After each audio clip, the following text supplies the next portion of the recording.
Want me just to get going, Miranda? Yeah, I'll just introduce you guys and then we can get started. Okay. So thank you everyone for joining tonight. We're going to be talking about trailer safety with Dr. Robin Ridgway. And we also have Dr. Colleen Brady, who's our equine specialist from Purdue University. And my name's Miranda McGuire, and I'm a grad student that's been running this webinar series. And this is the last of our webinar series, and we hope to have more. So I will let Dr. Ridgway take it away.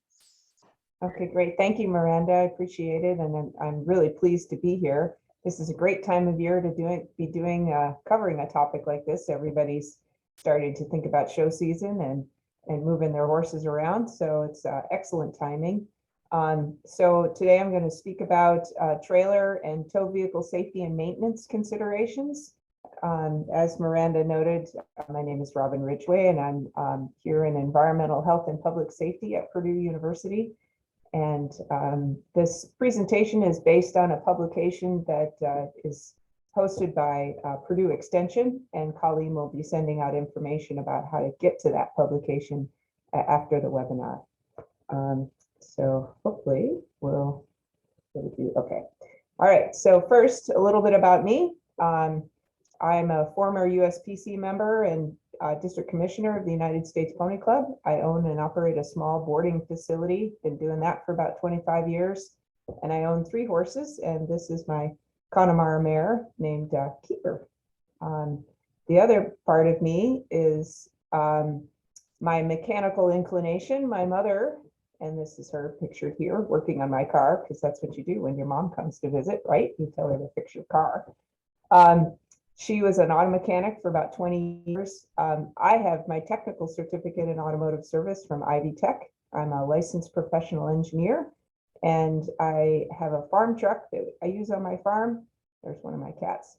And I also drag race it. So my combination of horse experience and mechanical inclination makes a good background for this topic of truck and trailer safety and maintenance.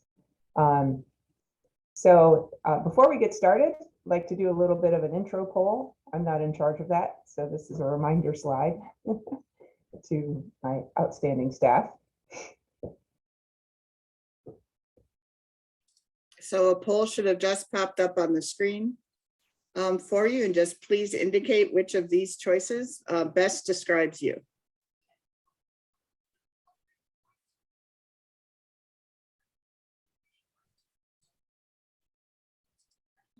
Okay, it looks like everybody has participated, so we have a good mix here.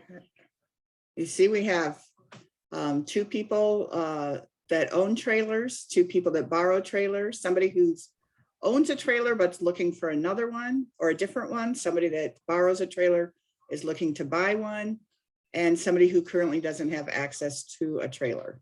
So most of the, trying to think of all the options I've been in my life when you sent out this poll. Yeah, I'm glad you offered more options for sure. So that's a nice selection of people, and I think it's going to be useful to everybody. It just helps me get a feel for who the audience is. So, all right. So do we close that poll then? Yep, you can go ahead. Okay.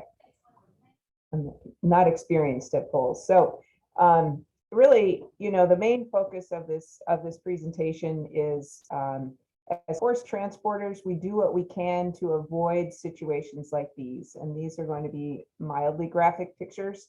So hold on to yourself. The first picture is a horse that actually fell through a floor on a horse trailer, and he injured his hind legs and his front legs. So we want to avoid that by maintaining our trailers as being safe. Avoid trailer rollover. These are some folks trying to look at how to extract a horse from a trailer that's rolled. This is an accident where the trailer became disconnected from the tow vehicle. This is one where the trailer actually flipped. And sometimes it's just as simple as suffering a breakdown on the road, which can also be a major hassle when we're transporting animals. Completely different exercise from having a breakdown on your way to work. If you're, hauling an animal and you end up on the side of the road, there's a whole lot more level of safety concerns and tension. So we're going to review a number of things. The first thing I want to look at, just to make sure we're all on the same page, is looking at different types of rigs. There's basically two major rigs in the horse hauling industry. One is a bumper pole or tag along rig. So you've got the trailer, you've got a tow vehicle, and you have the coupler and hitch. So those are the three major components of a rig like that. The second kind of rig would be a gooseneck, not a fifth wheel. Those are for RVs. Horse trailers are goosenecks.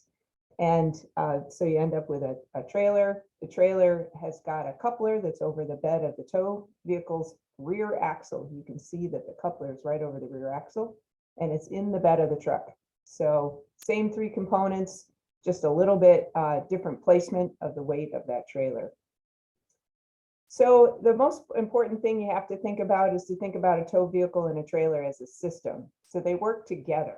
A lot of times people think of the tow vehicle and a trailer separately, but you have to make sure that they're a matched pair and they work together well. So the first thing to check is to make sure that your overall, what's your overall picture look like when you attach your tow vehicle to your trailer? Is it level? You can see in this picture that the tongue weight of this trailer is very heavy. It's pushing down the back of the truck, which is actually pushing the front of the truck up. And what happens in that circumstance is that you end up with poor handling of the tow vehicle, you end up with sway of the trailer, and uneven loading on the axles can lead to premature failure and uneven tire wear. So avoiding an unbalanced situation like this is very important. The second photo we're going to look at is this is a classic case of a newer truck with an older type gooseneck trailer. People run into this a lot. Newer trucks tend to be a lot taller than the older trucks were. And with a gooseneck situation like this, you may end up with a gooseneck that is high in the front and low in the back, and it loads that rear axle. So this can be a difficult situation. There's a number of things you can do to remedy it, but it's very important to have this gooseneck get level somehow, either by lowering the truck or raising the trailer or investing in a new trailer that clears the bed sides better on a newer style truck. So the third part of this formula is to assess your situation. So we're going to be talking some numbers in here. Unfortunately, you have to do some numbers and a little bit of math to figure out how to come up with a truck and trailer combination that's safe. It's all just physics in action. So the major first question is, can your prospective tow vehicle perform a square halt with a loaded trailer? So is it able to stop safely with a loaded trailer? Can it accelerate adequately with a loaded trailer? And we all know this, if we live in Indiana and you spend any time on Interstate 65, you know how important it is to be able to get up to speed rather quickly. There's so many semis, you're going to be in an unsafe situation if you can't get with the flow of traffic. And is it able to perform an evasive maneuver safely if there's debris in the road or some sort of close call with another vehicle? This is a situation that many people think, well, I could get by with a smaller tow vehicle and my trailer, it's going to be fine. But it's when things go south that you really want to have a nice solid tow vehicle that's well prepared and well equipped to pull your trailer, because you're going to want that when the going gets tough. So how do we know that?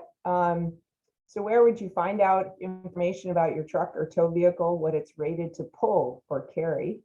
The primary place is the owner's manual. If you're old school like me, it's a big fat book in the glove compartment. If you're not old school like me, you can find it online. It's very easy. You just look up your vehicle, the year, the engine size, is it four-wheel drive, and that will give you information about the towing capability of your tow vehicle. And where would you find out what your trailer is rated to carry?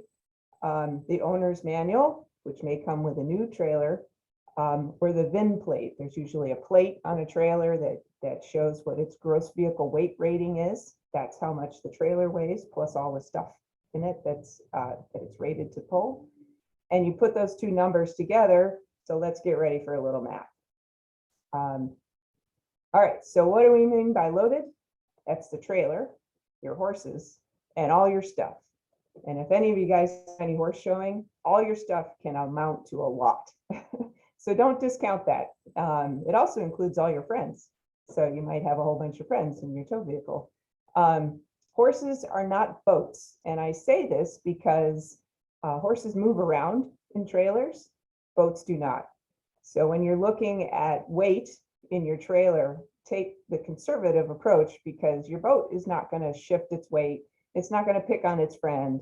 It's not going to decide it has an itch. And horses, when they move around in a trailer, because they have a very high center of gravity, they are called a live load. So you have to be even more conservative about your tow vehicle so that you can control that. And keep that in mind when you're buying a tow vehicle. If the salesperson at the car lot that you're on says, well, I tow such and such boat with this particular tow vehicle, understand that a boat is different than a horse. I know it's kind of obvious, but something to think about. Here's a little quick calculation. This is my 1984 Tracer. It's a steel horse trailer. It weighs 4,400 pounds empty. How do I know that? I ran it across some scales here at work, so I know exactly how much it weighs. If you add up my two lardy horses at 1,200 pounds apiece, that's 2,400 pounds. You add in all my other stuff, all of a sudden your little 2-horse trailer weighs 7,000 pounds. So that's one number to deal with. So where would you find tow vehicle information? This is just a snippet about a Toyota Tundra.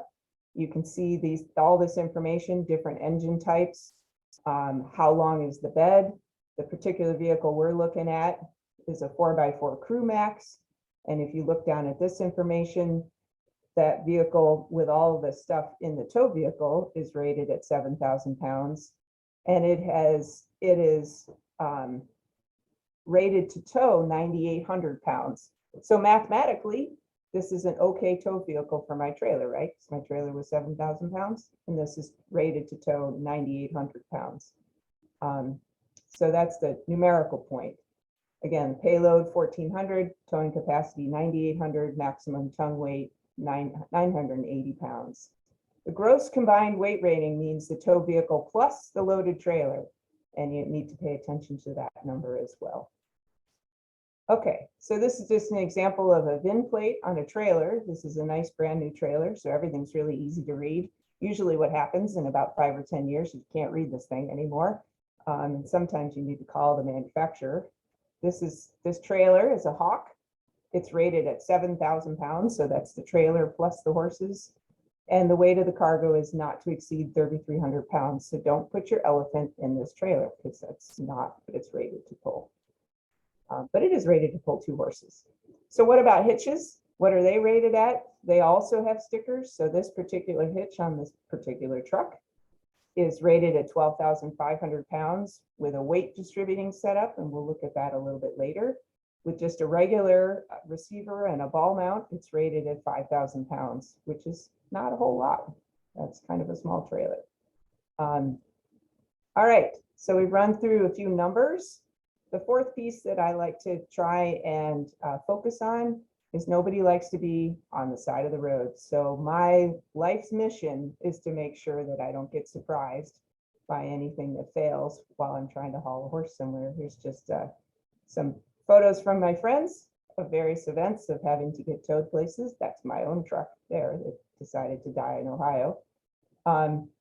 So why do we want to avoid this? Well, first of all, it's really expensive. To get this rig to show up to pull your truck and your trailer, that is going to cost you a lot of money. Your horses are going to be very unhappy about this situation because they're going to be on the side of the road. And 9 times out of 10, it's some really stupid hot day, because it's not going to be temperate. It just never happens when things go wrong, or it's going to be really cold. You know, pick your poison. So it's inconvenient, and being on the side of the road, especially these days, is dangerous. We constantly see reports of people that are off on the shoulder of an interstate, and they might get hit, and they're clear over on the shoulder, but there's so much traffic, people aren't paying attention. So it's definitely not a place you want to be. So what are some of the things you can do to avoid being there? It's taking care of your tow vehicle. And I believe that the driver should know what's under the hood. Conduct a pre-trip check. I'm going to send out some checklists that Colleen will share with the group, so we'll be able to have something to look through before you hit the road. If you don't know what you're looking at or for, please ask for help. Whether it's the shop that you take your vehicle to, tell them you haul horses, you really want to know all of the details so that you're prepared. Everything must be in good repair. Vital fluids, batteries, brakes, transmission, lights, tires, windshield wipers. You ever been in the winter when it's kind of like sloppy and you run out of windshield washer fluid? That's a bad scene because you can't see anything at all. And if you can't see, that's not a safe way. And I put in this note here about air conditioning, and you might be thinking, oh, well, you got to make sure that the air conditioning is working so that you're comfortable.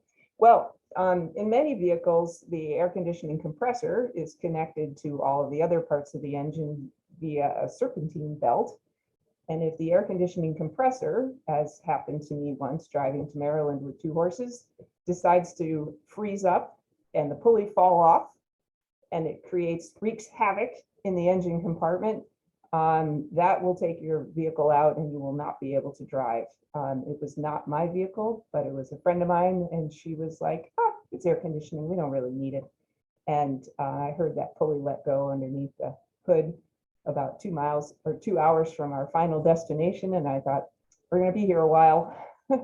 So we ended up being able to pull over into a way station, so we were safely off the road, but it was a serious inconvenience. So know the parts of your tow vehicle. This is just a gas engine, so we got a battery, transmission, dipstick, oil dipstick, coolant, serpentine belt, washer fluid, power steering fluid. This is a diesel vehicle, so we got 2 batteries, because why have one when you could have 2? Oil dipstick, same thing, transmission, coolant, washer fluid, serpentine belt, and brake fluid. So know what all those components are and how to check them before you get on the road, so that you can avoid having any surprises on the road. This particular vehicle has power steering and a hydro boost fluid reservoir as well. Okay, so while we're on the subject of diesel vehicles, let's talk just quickly about fuel quality. What is this stuff? So diesel fuel, when it gets cold, if it's not been properly treated, will gel. And that means it turns from a liquid to a solid. And this is what it looks like on fuel filters. It literally looks like Jello on the fuel filters. This is a bad scene because it will plug up the fuel filter. You won't be able to get any fuel into the engine and the truck will just die. So being prepared before winter starts is very important, making sure that you treat your diesel fuel so that it doesn't gel. You can use something like this, and it just takes, simple maintenance, but important to make sure you can stay on the road. Also making sure you've got good, strong batteries so you can start your vehicle. If you happen to have a block heater, know where that is and know how to properly use it, and that will help you get a vehicle started in the winter. If you happen to have a block heater, as you can see, it kind of hangs out the front of a vehicle. A lot of times they get kind of abused, like this one. And there's a lot of power that goes through them when they're plugged in. So be very careful and make sure that all of this electric is repaired properly. You can see that somebody tried to do a little bit of a repair with electrical tape. This is actually came off of my farrier's truck. He was shoeing my horses and he said, hey, every time I plug in my truck, it zaps me. I said, you do my horses, I'll go take a look at your truck. And I actually cut this off and I brought it into him and I said, I think I found the problem. So the next week I strung him a new block heater cord so that he wouldn't get zapped. It can also cause a fire because there's a lot of amperage flowing through this. So make sure you take care of block heater cords. All right, so what about trailers? So a trailer is nothing more than a rolling box, right? The box must be solid and the floor in good shape, regardless of the construction material. So in this photo, we have a 2-horse straight load trailer with a wooden floor. This is my 38-year-old Tracer trailer with original floors in it. This is a 4-star trailer with a mat on it. Underneath there is an aluminum floor. So regardless of what you have to make sure that it's in good shape. This one's in excellent condition, as is this. And if it's a manger style, which is usually an older style, although there are some split walk-through manger style trailers still out there, if it's a manger style, that manger needs to be really solid. And you might think, well, why? They only have hay up there. It doesn't need to hold much. A lot of times people don't clean these out if they're steel and they end up with holes in them. Well, here's why you need to make sure your manger is solid. Because sometimes horses have kind of interesting ideas about what they should do. And this gal decided it would be a brilliant idea just to jump up in the manger and ride up there. So you can see it's very important that that manger be solid, because she could have put a hoof through that manger.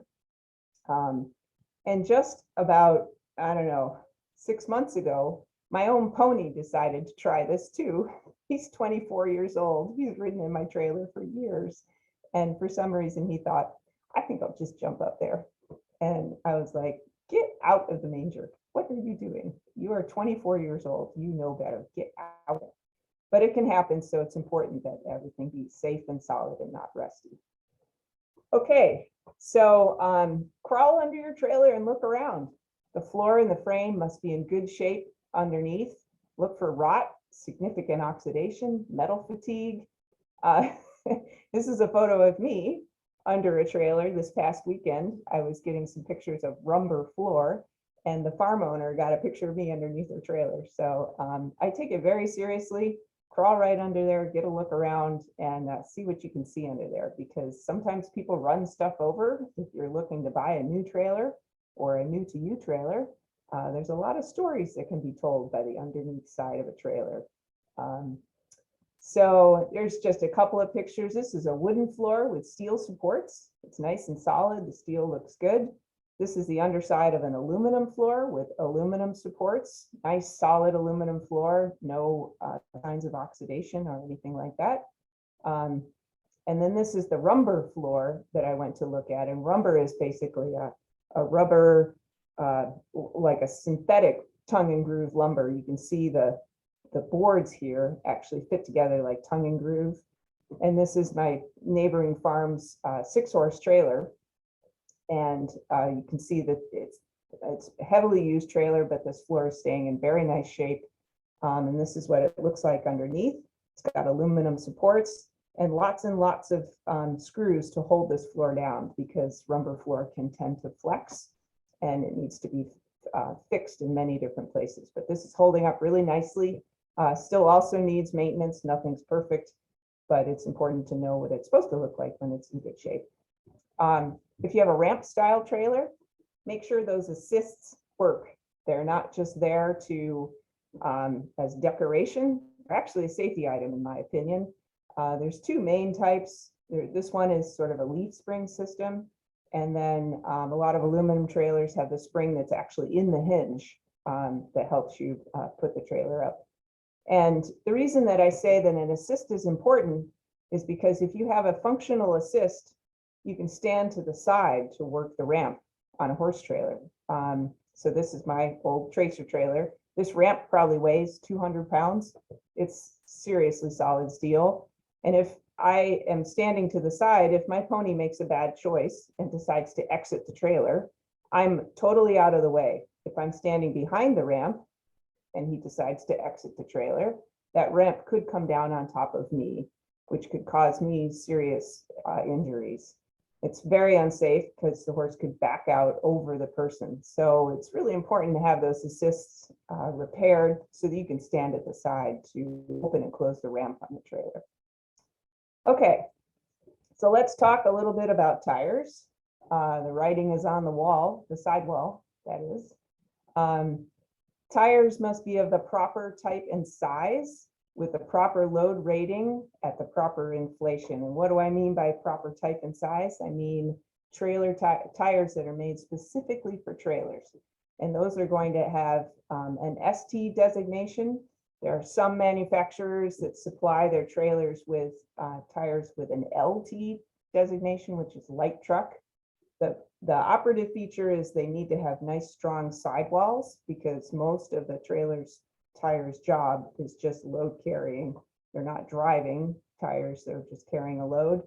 So don't ever use passenger car tires on a horse trailer. They are not going to be strong enough, and you're going to eventually have a blowout, which is an accident waiting to happen. And then there's lots of numbers on the sides of tires.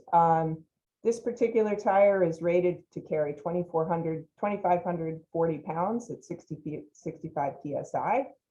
And when you check inflation on tires, it should be done when the tires are cold, not when they're warm. And they should always be inflated to the rating that is their maximum load carrying capacity. I've heard of some people saying, well, you know, I just let it 5 or 10 pounds out because I'll make it for a softer ride for my horses. Well, it's going to be unsafe because low inflation will cause heat to build up in the tire, and that's where you get a blowout on your tire, which could lose control of the trailer itself. So properly inflated at the proper load rating. So if you have 4 tires and an 8,000 pound trailer, each tire should at least be able to carry 2,000 pounds. So again, a little bit math. There's some load range indications on the sides of the tires. Those really just correlate to the weight capacity of the tire.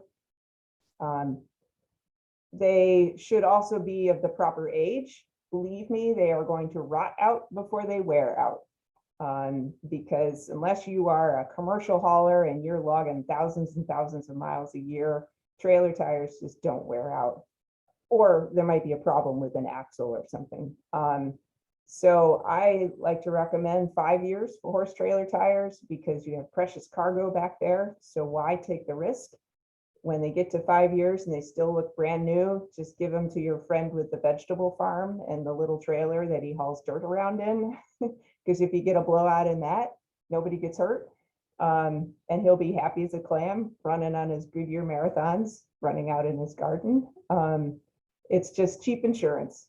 So change them out. How do you know how old your tire is? There's a 4-digit DOT code on the side of each tire that indicates the week it was manufactured and the year it was manufactured. So if you're anything like me and you forget when was the last time you put tires on your trailer, you can always go back to this number, and that's the year of manufacture. Now, I will note that they're only required to put it on one side of the tire. And with my luck, when they put new tires on my trailer, they put them all on the inside. So you got to crawl underneath to go find that number anyways. There are wear bars on tires. You'll see this little chunk kind of in the inside of the deep tread. Again, very rarely do trailers ever actually make it down to that before they actually age out.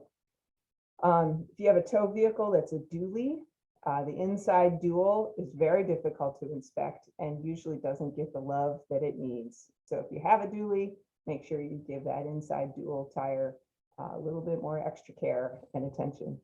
Don't forget the spare. So you got 4 tires, and always replace the spare as well, because someday you're going to need it. Again, it hurts to do 5 at a time, but it's cheap insurance.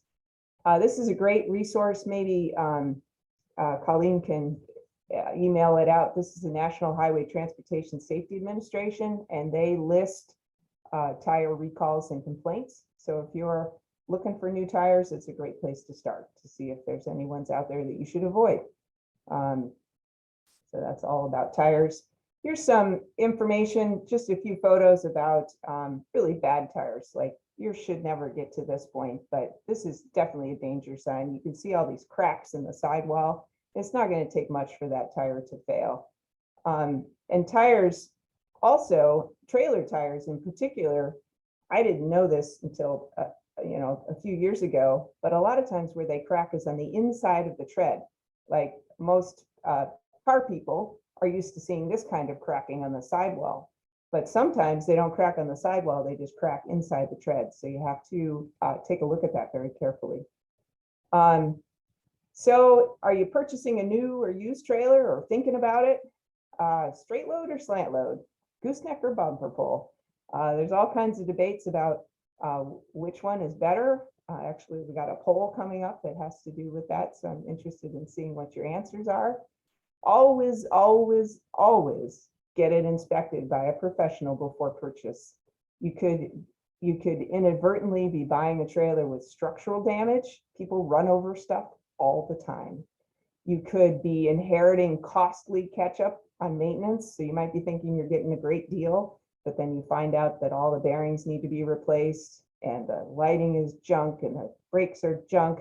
And now all of a sudden your great deal has cost you a whole bunch of money. So I know it seems silly, but it's just like purchasing a horse. You wouldn't normally purchase a horse without a pre-purchase exam with a vet, somebody just to go over it and make sure that it's not blind and it's not 100 years old.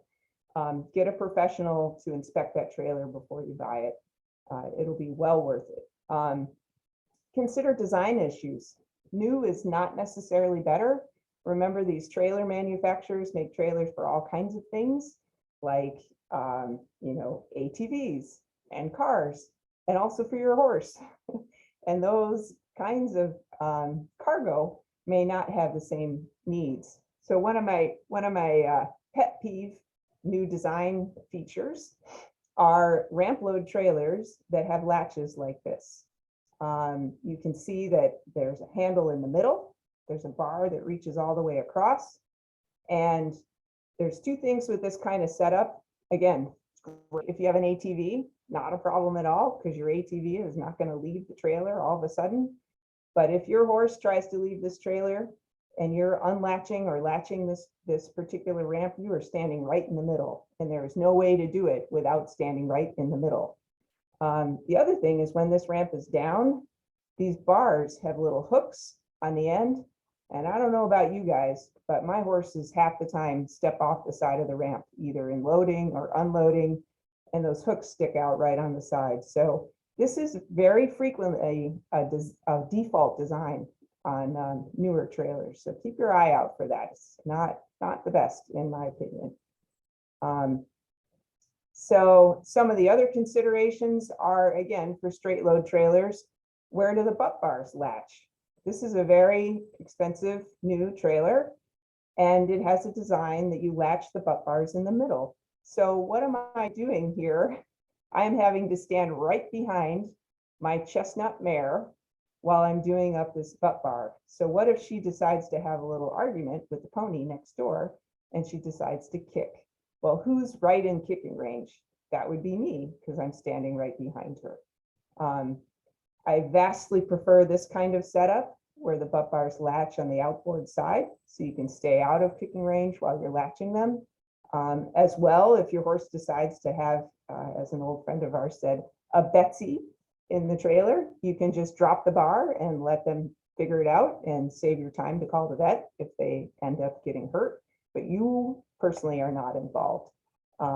So keep your fingers out of the way and just get out of the way fast. So those are just a couple of considerations for newer and older trailers.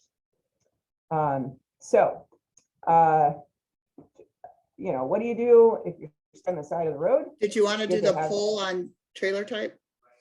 Oh, did I do that? Nope. Did you want to do that now, or do you want to do it later? Yeah, sure. We could do that now. Yep, absolutely.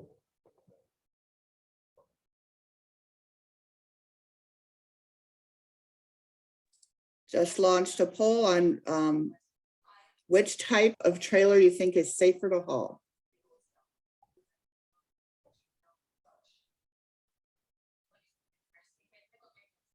Okay, and everybody has responded. All right, sort of a split camp. I like that, because there's an urban legend out there that says that goosenecks are safer because they have a connection over the bed of the truck. I will tell you that the best maintained with the best driver is the safest trailer. You can have a gooseneck that's not well maintained with a terrible driver, and it's going to be a very unsafe situation. So sometimes people think, oh, this one's safe and that one's not safe. The big part is maintenance, driving skill, matching of the tow vehicle, somewhat the trailer design, but most of it, almost 99% of it, is driver and truck and balance and maintenance of the trailer. So that's always a good thing to talk about. All right, I will close that. All right, so first aid kit for your trailer.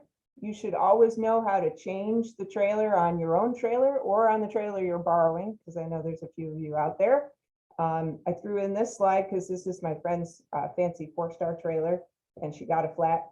And it took me forever to figure out how to get this wheel cover off. And the answer is there's a sort of a fake lug nut that holds the wheel cover on. And I said, do you have some weird tool that you have no idea what it does?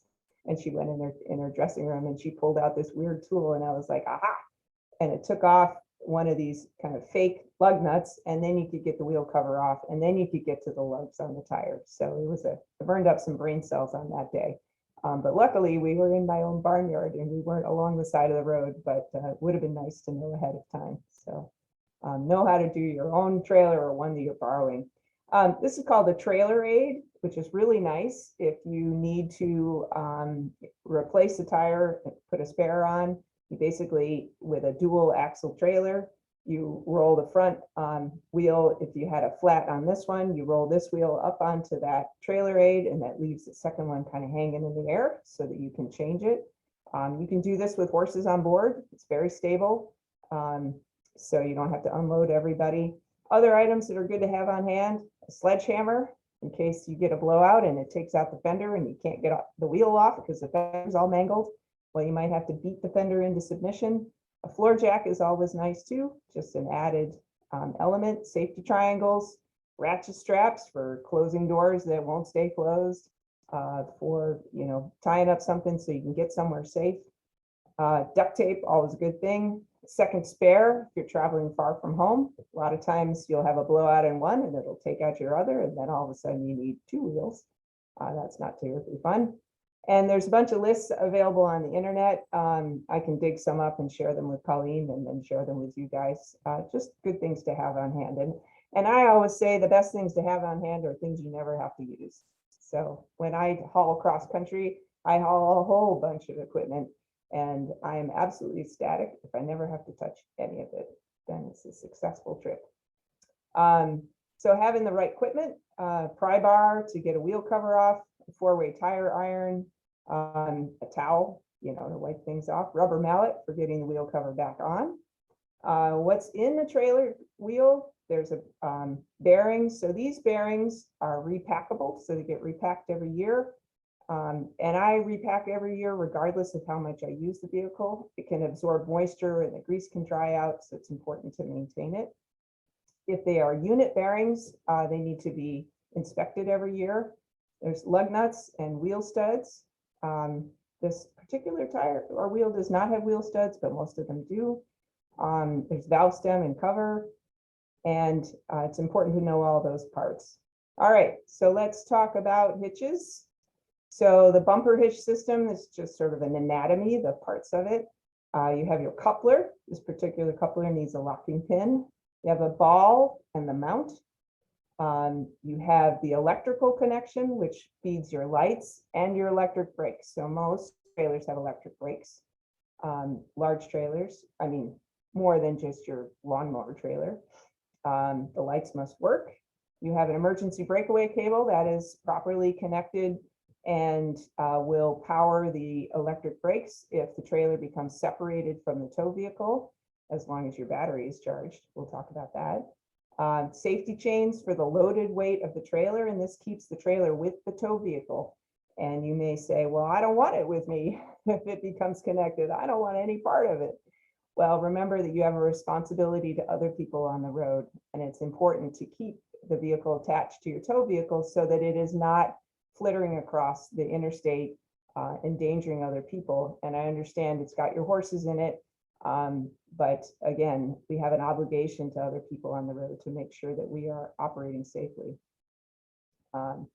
Okay, so I just threw this one in here. There is a different kind of braking system. It's called a surge brake, and you may see it on very light trailers like Brender Ups. I just found this on the internet the other day. And that is a braking system that does not require electricity. It basically is an inertia brake. Not very common, but you will see them. They require proper adjustment to work well, but you will see that. The ball and the mount for pulling the trailer, your hitch capacity is only as good as the weakest component. If it's not marked, you cannot assume. So get yourself a new ball if you have no idea what it's rated for. Just so you learn how to read these, this is a 2 5/16 inch ball that's rated at 6,000 pounds. This is 2 5/16 at 14,000 pounds. So they're the same diameter, but the shaft is a lot thicker on this particular ball. This is a ball mount that's rated at 10,000 pounds. Again, it's marked on there. In general, solid mounts are rated at a higher capacity than hollow mounts, just in general. And don't let this happen to you. It only works well if it's properly connected. So this is my friend who forgot to latch his trailer. Luckily, it was just an equipment trailer and it came and smacked his truck in the back. So luckily they weren't going fast, but it was a real problem. Weight distributing or load leveling hitch systems are good for smaller pickups like half-ton trucks. For improved control, they basically look like this. I'm happy to answer more questions at a later time. I don't want to take up too much time, but it essentially stiffens this connection between the trailer and the tow vehicle with a special ball mount. And these bars are called Trunnion bars, and they can appear in different ways. This is one setup. This is a Reese, and this is it when it's actually attached. So there's a load on this chain, and it stiffens this connection, which helps keep the front wheels of the tow vehicle on the road, which help with control. This is a different kind of setup, same sort of thing. You can have this added post facto to a trailer if your truck is like a half ton and a little bit light for what you're doing. Okay, so we were going to pause there, but we're going to keep going. Let's talk about plan B. So what happens when the you-know-what hits the fan? Safety chains and breakaway brake systems. So this is a photo of a trailer that a gal was towing in southern Indiana, and the road was slick. It actually started fishtailing behind her and became disconnected from the tow vehicle, but her tow chains were strong enough that the trailer stayed connected to the vehicle. So this is after the emergency people had moved her tow vehicle away. She was able to safely get her horses out of here. They were kind of stacked on top of each other, but they remained calm and they were able to get them out of the trailer. Had this trailer disconnected completely, it could have ended up down in a ravine or somewhere else that's very unsafe. So using properly rated chains is critical. This all ended up well. So the purpose is to keep the loaded trailer attached to the tow vehicle. So this is a yes, and this would be a no, because I'm not sure what the rating of this chain is, but it's just looped around the ball, and that is not going to hold that trailer if it comes off of the tow vehicle. Cross the chains if you can. The theory is that if this coupler comes disconnected, it will fall into the cradle of these two chains and hopefully not dig into the pavement. That's kind of the goal there. Again, there's another picture of crossed safety chains underneath the ball mount in the trailer. If you have no idea what your chains are rated at, here's a little chain grid. You can look it up. It's actually marked on high quality chain. You can tell what the rating is of the chain. It'll have an L4 or an L7. So this is a grade 70 chain and this is a grade 40 chain. It's actually marked on the chain itself. All trailers in Indiana with a gross vehicle weight greater than 3,000 pounds must have a braking system. It's usually electric. They also have to have an emergency braking system. Plus, you know what? It's just a good idea. If you've ever had to pull a trailer that the brakes aren't working on, that is really scary. Because if you go to stop, it's not just your tow vehicle, it's all of this weight pushing you from behind, which can push you through stop signs, through lights, and all kinds of bad situations. So this is just, an aftermarket brake controller, which can go in your tow vehicle. This controls the braking on your trailer. This is a tow vehicle connection. You can see actually it's a little bit corroded in here. So this was before I cleaned it up. I was like, why are my brakes not working well? Well, that's because there's a little bit of corrosion. All it needed was cleaned up and greased and it's good to go. And this is the connection on the trailer itself. This is called an RV or camper plug. Older trailers sometimes have a 6-pin sort of round plug, and those can be easily converted to a camper plug. The emergency breakaway system requires a charged battery to operate properly. This is just a little 12-volt battery. And this is what would turn on the brakes on my trailer if it became disconnected. And that requires the use of a wire that pulls a switch in the breakaway box itself. And this is the wire, the cable that goes to that switch. So the emergency breakaway should be directly on the hitch, not on the safety chain. because you want 2 layers of safety. If that chain becomes disconnected, you don't want that breakaway to go with it. So make sure that they are connected separately. This is just a photo of an incorrect connection in a gooseneck setup. I borrowed this trailer from my neighbor, took this picture, and then corrected the situation. So that's usually what I do. Okay, so what are some of the things that can go wrong? This was a receiver failure, which led to loss of control of this tow vehicle and this very heavy trailer behind it. He actually ran into a minivan because he lost control because his actual hitch failed. So over time, these can rust out and fail. So it's very important to inspect even frame mounted hitches and make sure that they're solid and they're not rusty. This is a GM truck. These guys are famous for doing this. I don't know why. There's something about the round tube and the placement under the bumper, but this happens all the time with older GM vehicles. You can see it's completely rotted. And luckily this gal caught it before she actually was towing her trailer. She was like, huh, that's kind of bent down. That's not good. This is another friend. It's a stock Dodge receiver, and she happened to be able to see this crack that was forming in the frame mounted hitch. So she was able to get that replaced before it became a problem. So you should look over your trailer just like you look over your horse, right? If you're checking for rocks in their feet, bruises and bumps. This is an example of damaged safety cables on a trailer. Example of chains that kind of got crunched at some point in their life, so they've been compromised. This is an electrical connector from a friend of mine who said, you know, my brakes don't work. And I took it apart and I was like, huh, I'm amazed anything works, because it's a little bit rough condition there. This is another one. This is an electrical cable that it got scrunched underneath this hitch and ball, just because it had run under there and the driver had done a tight backing maneuver and crunched that wire. So I fixed that one. This poor gal just lost her whole wheel. It turned out that she had just had the trailer in for service and they had not replaced all of the lug nuts on the wheel. They'd only put 3 on, and they had left the other 2 off. So eventually the 3 couldn't take it anymore and the wheel fell off. So always check these things, even when you're getting stuff back from service. This is a stud that's been stripped. Somebody got in a hurry, putting the lug nut on this one. This is just wholesale rot of the frame of a trailer. Again, if you're going to purchase a trailer, have somebody take a really good look at it, because this is pretty serious. Could be fixed, but pretty serious surgery to get that done. Aluminum floors are not without maintenance. This is a floor that looks pretty good on the surface, but once you clean it up and start looking closer, it's actually got holes in it. It's possible to repair and replace these floors, but you need to keep an eye on them so you can get ahead of it before it becomes a problem for your horse. Let's see, repacking open bearings annually. I talked about this. This is a wheel that fell off because the unit bearing had not been inspected and it failed. And it actually was a grease seal that failed that caused the bearing to overheat, and literally the wheel fell off of the axle. So that's a bad deal as well. So, you know, if you have a steel trailer like I do, you know, pay attention. I looked at this and I thought, oh, it's just a little bit of rust.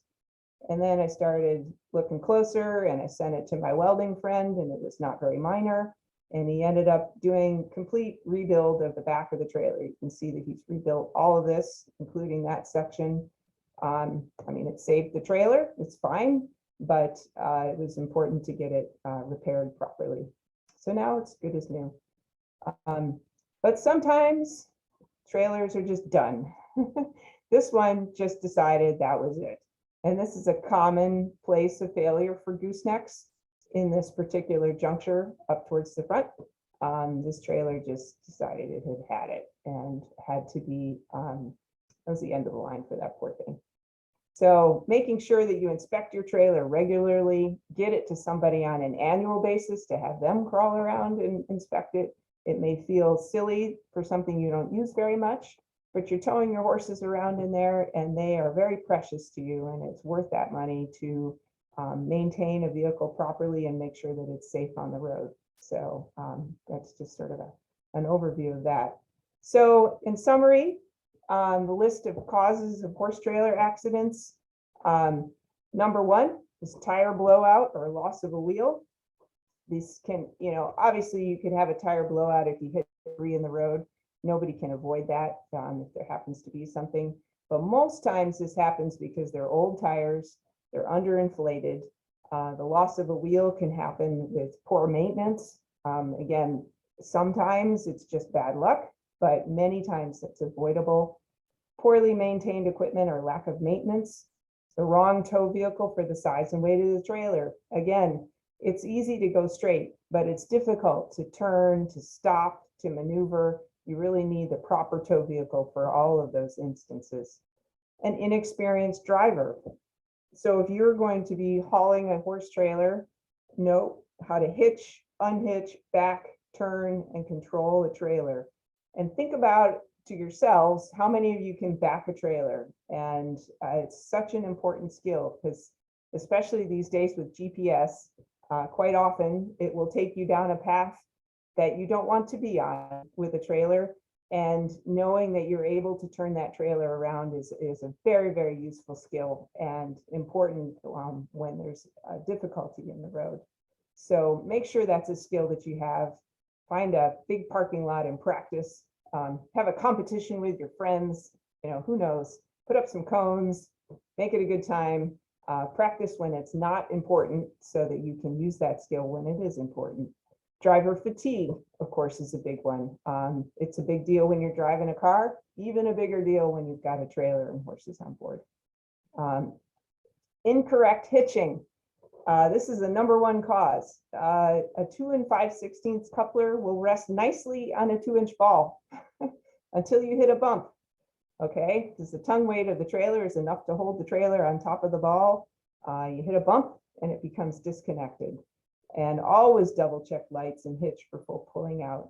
Usually what happens, I don't know about you guys, but if you get ready to go to a horse show, the morning of the horse show, you never have enough time. You're always in a hurry. And maybe you've kind of divided and conquered and you told your kid, okay, you go hitch the truck and the trailer and I'll go get the horses. We'll split up what we have to do. And somewhere somebody hasn't double checked everything before you leave the driveway. So I always have a habit that I drive up my driveway, I park at the end, and I do a walk around every single time. Even if I feel like I've got everything in great shape, I just park at the end, I check the hitch, I put on my flashers and check my lights and make sure that everything's done. And I've caught a few things every once in a while just because I got scattered, I got in a hurry, and I just do that at the moment I head out before I go onto a public road. So get into a habit of doing that.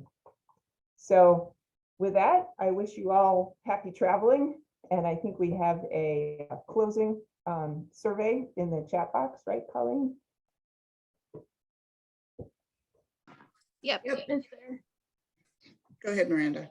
Yeah, I posted it. So the question is, what is the first thing or what action are you going to take as your first step to help keep you and your horse and the people on the road safe after listening to this webinar? And while you're thinking about that, if you have any questions, just go ahead and unmute yourself. This is a small enough group. We don't need to be formal, and Yeah. please go ahead and Yeah, ask any please. questions. I kind of plowed through a lot of things because I wanted to be respectful of everybody's time, but Colleen knows I could talk for hours on this topic. So please ask me questions. Yes, Sue, this is recorded. It will be posted. Actually, here I'll put where it's going to be. It'll be posted on the same playlist as the other two Wednesday webinars on the Extension Horses website. I also put in the chat a link to, as Robin said, she can talk for a long time on this topic. And she did a great video series for us on trailer safety and hauling that goes into some more detail on some things she touched on today. And I also put the link to that playlist in the chat. So I really encourage you. And one of my favorite parts of it is we actually took her pony and loaded him in a trailer, and we put a GoPro in front of the truck and a GoPro back with the pony. and she drove around, and she can actually see a little bit of, get a sense of how the horse has to adjust and adapt and why horses aren't boats. Yes. Yeah, that's a great video because he was just tied in an open stock trailer, and you could see how much strength it takes for him to keep his balance, even with a good driver around turns and stops. It's really revealing, and if for anybody who's ever hauled horses over a long distance, you can see why they are just exhausted when they get to where they're going, because they spend a lot of energy trying to keep their balance, quite frankly. And that was a really cool video. That was fun to do. I do see I've got one question in the chat box, and the question was preference for steel or aluminum, thinking of the fatigue strength of aluminum. That is a very good question. Steel, as we know, has got a characteristic where it's more forgiving than aluminum. It bends better without losing its strength, but people don't like steel because it rusts, right? I am a huge fan of my steel trailer because I think that thing could probably roll 12 times and everybody would be fine in it, but it's really, really heavy and I have to keep up on the maintenance. So my personal preference is steel. Aluminum, what can happen with that? And just to be aware that different materials have different characteristics. So your steel, you're going to run into rust, you're going to run into those issues. Aluminum, the way it fatigues is it cracks. So if you're going to purchase an aluminum trailer, or if you own an aluminum trailer, it is critical to do that close examination on a regular basis, looking for cracks in the frame, especially in the particular areas of fatigue, like that last picture I showed you of the gooseneck that literally just broke. That is a place in many aluminum trailers that fail, kind of that crook of the goose to the rest of the trailer. So, you know, either one can be very good, but they absolutely need their own attention, and neither one is maintenance free nor can be ignored. So that's my thoughts on that. Like I said, I'm a big fan of steel, and I'm a big fan of heavy, because when you're going down I-65 and the semis are flying by you, it's super nice to have a really heavy trailer because it's not going to go anywhere behind you. So we'll see what else. Brand or style of hitch or trailer brake. You know what? B&W is a US company and they make outstanding hitches, both gooseneck hitches and bumper pull, really super high quality. I have been really impressed with them. The fitment is great. I just actually replaced the frame mounted receiver. I have my 2001 F350 had a stock receiver on it, and it was starting to get the pinhole for the hitch pin was getting a little, what did my trailer guy say, wallered out. So it wasn't really round anymore. So we replaced the receiver, the frame mounted receiver, with a B&W, and it fit perfectly on my 2001 truck. They were really happy with it. The hardware was great. I'm very impressed with that. Now the trailer brakes, aftermarket trailer brakes, there's a couple of different kinds. And I will say that I'm probably not up on the even smarter ones that are coming out today, because mine is, you know, probably 15 years old. I would say ones that you can adjust and that you can understand how they operate is the most important part. Don't get something too complicated, because you're going to have to adjust it depending on the trailer that you're pulling, and be able to use it to control that trailer. So Takancha is always a great manufacturer, but there's probably some other ones out there as well. So I'm not as married to a brand on that one as I am about Hitches. B&W is just really top notch. Let's see. Email the links. I think Colleen's going to take care of that, right? Yeah. So the next question is about bearings and if they should be repacked on a brand new trailer purchased just last year. Hey, that's a very good question. So as you know, my horse trailer is 38 years old, so this question doesn't really apply to that. But I bought a brand new gooseneck flatbed trailer, and my trailer maintenance shop said, bring it in and let us check the grease in the bearings. And I said, what do you mean? It's brand new. And they actually said that they had seen a number of trailers delivered that had inadequate grease in the bearings. So these are brand new trailers. So you might want to have that checked, because it just, you know, I don't know, Friday assembly or something, just not coming in with the right amount of grease. So anyways, that's my answer to that one. I was shocked, and they were like, oh yeah, we've seen a bunch. So not a bad idea to have somebody take a look. So there's a few questions that I got about tying horses in the trailers. So the first question is, are the stretchy trailer ties safe, or is it better to tie with a lead rope? So it is better to tie with a lead rope, because here's what can happen with the stretchy trailer ties. Is Or that the if a horse I think gets the in quick trouble- release, yeah. Into the Yeah. breakaway. Well, they stretch and stretch and stretch, and then they become a tremendous slingshot. So they're super dangerous. And tying in a solid way, in my opinion, is always important. Now, there are people that say I never tie my horse in the trailer, but as you saw, I have a little pony, and if you don't tie him in the trailer, he will reach under the divider and he will chew on his neighbor. He will do all kinds of things. So I actually tie him on the trailer so he leaves everybody alone. So it's like, no, just stay in your lane, go over there. So a solid trailer tie is always the best. Those elastic things are just dangerous. And if I can add to that too, these horses are accustomed to being tied solid. You know, generally speaking, we tie horses solid, and that's what they're used to. And I've seen exactly what Dr. Ridgway was mentioning happen with a horse and it was a big warm blood Percheron cross. And when she decided she was leaving, and when that thing snapped, it was a projectile that actually could have hurt somebody. Nobody got hit by it, but knowing that horse, I think had she been tied solid, she probably would have stopped. But because she had give, she kept backing up. She doesn't know where the end is. And another thing to add to that is don't ever go into the trailer with the horse, ever. If the horse is having a panic attack, do not go in there with them.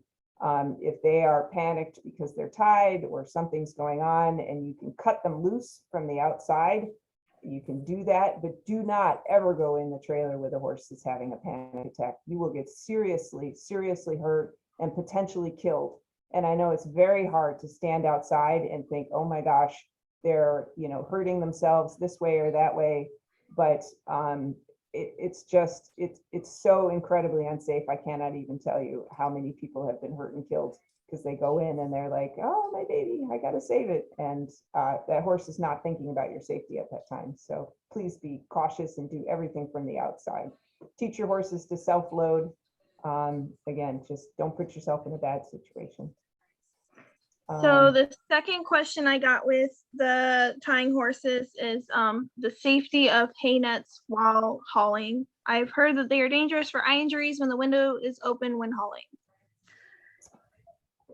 Yeah, I mean, it could be, absolutely. They could get hay in their eyes. It's good to keep them from swinging around. It's good to tie them up high enough so that if your horse makes a bad choice and it's a straight load trailer and they jump over the chest bar, which is something they can be inclined to do, they don't get stuck in the hay net. Sometimes people haul with fly masks on to protect their horse's eyes from anything that's flying around like that. And when we've hauled cross country with hay nets, we tie them at the top and at the bottom and at the side so that they all hold still and not swinging around. So eye injuries are probably the number one problem. The secondary problem is if they have some brilliant idea to go where they're not supposed to go and they get stuck in a hay net. So think about the dumbest thing your horse can do and try and be prepared for that because it could happen.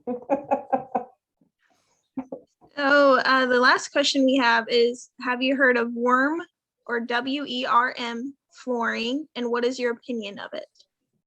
I don't have a lot of experience with this. The worm flooring, I believe, is coating that goes on horse trailer floors to try and seal it up and give it traction.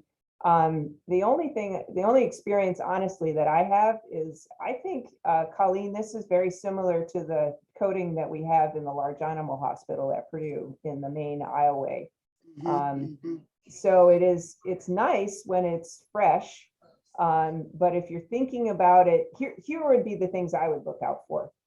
Sometimes horses paw in a trailer and they could potentially damage that material, and then you put it down to try and seal the floor, and now all of a sudden you've got a penetration into it where you can get moisture in there and those sorts of things. So I would think you have to really make sure that you maintain it really well. It's probably beautiful when it goes in. It looks beautiful. But I'm kind of a big fan of hauling out mats and looking at the floor. It's a pain, but at least I can actually see what the floor is looking like. So I could be completely wrong. My only experience is at the large animal hospital, and there are some places where there's high traffic and it has to get repaired, like in some of the day stalls and that sort of thing. So it's not forever, like anything. So Well, and I would it could be think a that good would option. even be more of a potential issue in a trailer, because the amount of space the horse is on is confined, is relatively small. So Yeah, we want to make sure that it didn't, because it kind of starts to peel up sometimes when it starts to come up. And mhm. yeah, I guess, I know mats are kind of a pain, but the other thing about pulling mats out is it also gives you an opportunity to check out the floor of your trailer. If you're pulling your mats out regularly to clean your mats. Yeah. So that's another thing with mats. So could be good. Again, I just have the experience of what I've seen at the large animal hospital. So I could be totally off mark. Maybe they're fantastic, but those would be some of my concerns. Dr. Ridgway, Yeah. my name is Julie. I'm in Indianapolis, and I am an old girl new to horses. So Well, welcome. thank you. I was a suburb kid who longed to ride and be with horses. And now that I'm an empty nester, I'm venturing down this road. I fell off in August and broke my pelvis, and but I'm back at it. So in any case, I am the participant who doesn't have access to a trailer at this point, and I've been trying to absorb as much as I can where I can. And somehow I got it in my head that a Chevy Silverado was what I needed. And I was confused on whether the trailer comes first or the truck comes first. So I appreciate you laying this out and saying, you have to kind of calculate your weight and then figure out what you're going to get to pull it in that. So anyway, I was so excited when I heard your introduction, and your mother must have been a real badass, because She is. She still is. She's 82. Oh, she still is. Oh, bless her heart. Yeah, she just did the brakes on her car like last week. I just love that. I love hearing stories like that. And so kudos to her, and thank you for sharing your story and your information today. Thank you so much. Oh, thank you, Julie. I really appreciate it. And if you ever have any questions, please fire me an email. And folks are always asking, random questions, and I am happy to help. And getting the information up front is always the best scenario to kind of know what you're dealing with, and being able to sort through it yourself, because sometimes you talk to people and they'll be like, oh, well, you absolutely need an XYZ. Right. And it's really not based on anything. It's just based on, I don't know, whatever their beliefs are. And it's not really, okay, well, let's look at the numbers. Let's look at what you're doing. And so you can have a more thoughtful evaluation of what you need. Well, out of complete ignorance, I bought my first horse without even knowing about having a vet exam first or anything.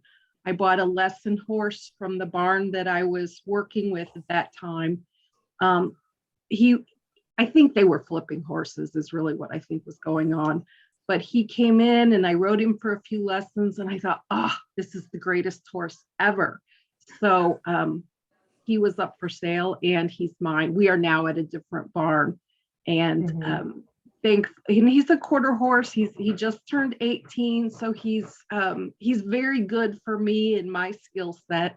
And thankfully, as it turns out, he has a very good lineage. And so I broke the first rule. I just bought the one that I fell in love with, and I didn't even know to look under the hood, so to speak. Yeah, well, sometimes the fates are looking out for us. And Right. we end up in good situations. So absolutely, because sometimes, you could have a vet exam and everything looks great and you get the horse home and it's got something that they didn't pick up on. So it's just, it's never 100%, but at least sometimes you can tell if they're like, I don't know, blind. Right. Some basic Right. thing. Well, thank you. Oh, you're welcome. All right, so if we don't So- have any more questions, go We ahead. do. There is one that I got. So we have a bumper pull trailer with 4 tires, and when it's not loaded with the horse and the trailer is hooked to the tow vehicle, are all 4 tires supposed to be on the ground? Mhm. Hold on, I lost my place. Is it okay for the front 2 tires to be up in the air a few inches? I've asked 2 dealerships. I've asked 2 dealerships now, and they both say it is how trailers are built when not loaded, but it just doesn't seem right at all. Yeah, so with a horse trailer that's got dual axles, those 2 front wheels should absolutely be on the ground. Now, what it may look like when you look at it from the side and you look at the tongue of the trailer, it may, when it's not loaded, I would tolerate the tongue being up a few inches, just the tongue, not the wheels. And then when you load the horses in the trailer, then that tongue should be level, if not, a half an inch or an inch up a little bit, if that makes some sense. But those front wheels, the way that axles work on a horse trailer, and if your horse trailer is so far up that the front wheels are off the ground, then it's pretty high. And I would, a couple of concerns. You're putting the whole trailer weight on the rear axle. It's not going to steer very well. And I would be concerned about that situation. I would be happy to take a look at a picture if you've got a photo of it. But I would say that the dealership might not be 100% correct that that's supposed to be normal, because I've actually never seen that. So I hope that's helpful. I'm gonna put your email in the chat if you don't mind, Dr. Ridgway. Yep, absolutely. Bring it on. I love questions. I learn a lot. And hopefully, I can be somewhat helpful to people.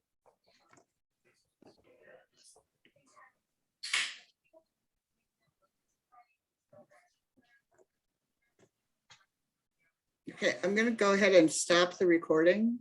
And if we have any, do we have any